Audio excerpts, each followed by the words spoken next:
feel like the FDCP, FSG screenwriting workshops are really, for beginners, it's really important an avenue for new writers to come in and learn the craft of filmmaking.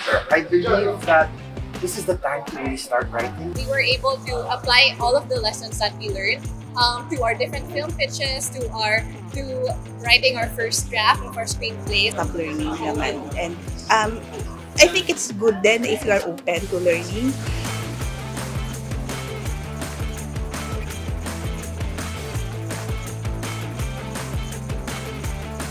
Nakikita yung kung sino ka bilang isang filmmaker, kung sino ka bilang isang Pilipino, and kung sino ka bilang isang tao. Yun nga. Dito sa sa platform na to, lahat kayo ay pwede kayong mag-collaborate. Doon kayo nag-grow at umuusbong bilang writer.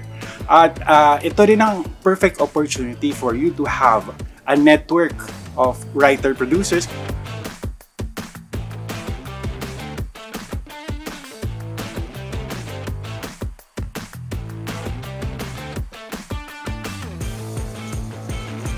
At mabigyan ka ng parang espasyo na makaranas ka ng kalayaan sa iyong pagsasalita, na maibahagi mo yung gusto mong kwento bilang manunulat. At tingin ko ang sarap nun bilang manonood mismo at bilang isang nagmamahal talaga sa film, na makita ang iba't ibang mga pananaw sa buhay, mga pananaw sa kung paano maging Pilipino. It is very important for the FDCP and FSG to reach out to the regions para sa mga sasali sa regions. Ayaw kami kahadok pag surat,